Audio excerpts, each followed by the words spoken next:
అనంతపురం జిల్లా తాడిపత్రిలో పోలీసుల తీరు వివాదాస్పదంగా మారింది. వైఎస్ఆర్సీపీ ఎమ్మెల్యే కేతిరెడ్డి పెద్దారెడ్డి ఇంట్లో పోలీసులు వీరంగం సృష్టించారు. ఉద్రిక్తతల నేపథ్యంలో ఎమ్మెల్యేను తాడిపత్రి విడిచి వెళ్లాలని సూచించిన పోలీసులు ఆయన లేని సమయం చూసి ఇంట్లో చొరబడ్డారు. పని మనుషులను బెదిరించి సీసీ కెమెరాలు, కంప్యూటర్లు, ఫర్నిచర్ను ధ్వంసం చేసిన వారు హార్డ్ డిస్క్లు, సిపియులను మాయం చేశారు.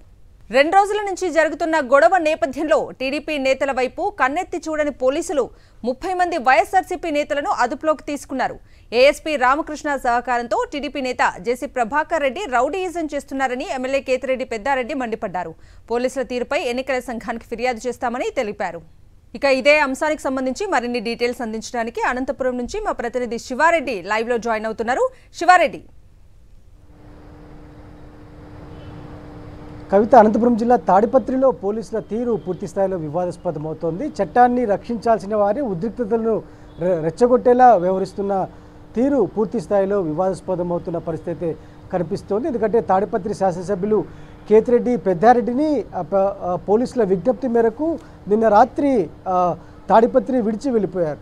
అయితే పెద్దారెడ్డి వెళ్ళిపోయిన తర్వాత రంగప్రవేశం చేసిన పోలీసులు ఆయన ఇంట్లో, ఎమ్మెల్యే పెద్దారెడ్డి ఇంట్లో వీరంగం సృష్టించే ప్రయత్నం చేశారు. ఒక అలజడి సృష్టించేందుకు విశ్వ ప్రయత్నం చేసిన పరిస్థితి కనిపిస్తుంది. ఎందుకంటే చూడొచ్చు, మనం విజువల్స్లో కూడా చాలా స్పష్టంగా చూస్తున్నాం. సీసీ కెమెరాలను బ్రేక్ చేశారు, అదేవిధంగా కంప్యూటర్లను బ్రేక్ చేశారు, ఫర్నిచర్ని ధ్వంసం చేశారు. అలాగే ఇంట్లో విచక్షణ రహితంగా వస్తువుల్ని ఎటు పడితే అటు ధ్వంసం చేసిన పరిస్థితి కనిపిస్తోంది. ఇది తెలుగుదేశం పార్టీ వారు చేసిన వారు కాదు, సాక్షాత్తు పోలీసులే ఈ ఘాతకానికి పాల్పడినట్లు చాలా స్పష్టంగా ప్రత్యక్ష సాక్షులు కూడా పేర్కొంటున్న వాతావరణం అయితే కనిపిస్తోంది. ఎందుకంటే 2 రోజుల నుంచి తాడిపత్రిలో ఉద్రిక్త వాతావరణం నెలకొంది. టీడీపీ గుండాలు యథేచ్ఛగా వైఎస్ఆర్ కాంగ్రెస్ పార్టీ నేతలు, కార్యకర్తలపై దాడులకు తెగబడుతున్న పరిస్థితి కనిపిస్తోంది. ఏఎస్పీ రామకృష్ణ సహకారంతో జేసీ ప్రభాకర్ రెడ్డి, ఆయన అనుచరులు విచక్షణారహితంగా రౌడీజం చేస్తున్నారని ఎమ్మెల్యే పెద్దారెడ్డి ఇప్పటికే ఆరోపించిన పరిస్థితి కనిపిస్తోంది. అయితే ఉద్రిక్తతలను చల్లార్చేందుకు, శాంతి భద్రతలను కాపాడేందుకు ఎమ్మెల్యే కేతిరెడ్డి పెద్దారెడ్డి పోలీసులకు సహకరించారు. నిన్న సాయంత్రమే ఆయన తాడిపత్రి వదిలి ఇతర ప్రాంతానికి వెళ్లారు. అయితే ఆయన లేని సమయం చూసి, కుటుంబ సభ్యులు లేని సమయం చూసి పోలీసులు రంగప్రవేశం చేసి సీసీ కెమెరాలు, అదేవిధంగా ఫర్నిచరు, అక్కడున్న కంప్యూటర్లను విచక్షణారహితంగా ధ్వంసం చేయడము పూర్తి స్థాయిలో ఇప్పుడు వివాదాస్పదమవుతోంది. ఎందుకోసం పోలీసులు ఇట్లా ఏకపక్షంగా వ్యవహరిస్తున్న దానిపైన అనేక అనుమానాలు వ్యక్తమవుతున్న వాతావరణం కనిపిస్తోంది. ఎందుకంటే పోలింగ్ రోజున తెలుగుదేశం పార్టీ నేతలు, కార్యకర్తలు విచ్చలవిడిగా వదిలేశారు. పెద్దారెడ్డి కాన్వాయ్పై దాడులు జరుగుతున్నప్పటికీ చూసి చున్నట్లు ప్రేక్షక పాత్ర వహించారు. అదేవిధంగా నిన్న పోలింగ్ ముగిసిన తర్వాత వైఎస్ఆర్సీపీ ఏజెంట్లపై దాడులు జరిగాయి. ఇదేంటని ప్రశ్నిస్తే వారు కూడా నేరుగా ఎమ్మెల్యే కేతిరెడ్డి పెద్దారెడ్డి ఇంటికి వచ్చి మరి రాళ్లతో దాడి చేసిన పరిస్థితి కనిపిస్తోంది. ఈ మొత్తం వ్యవహారం చూస్తుంటే పోలీసులు ఏకపక్షంగా వ్యవహరిస్తున్నారు.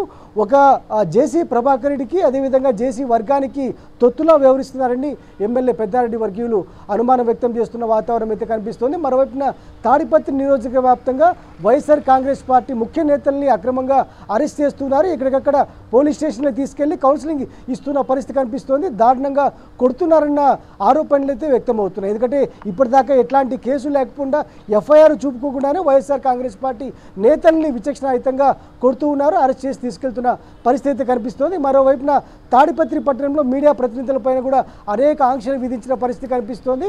ఎక్కడ కూడా విజువల్స్ షూట్ చేయదండి, ఫొటోస్ షూట్ చేయదని కూడా చాలా స్పష్టంగా పోలీసులు ఆంక్షలు విధిస్తున్న వాతావరణం కనిపిస్తుంది. ఒక రకంగా చెప్పాలంటే తాడిపత్రిలో ఒక ఎమర్జెన్సీ వాతావరణాన్ని కల్పించేలా పరిస్థితులు ఉన్నాయని చాలా స్పష్టంగా చెప్పవచ్చు. కవిత. Right Sivareddy, thank you.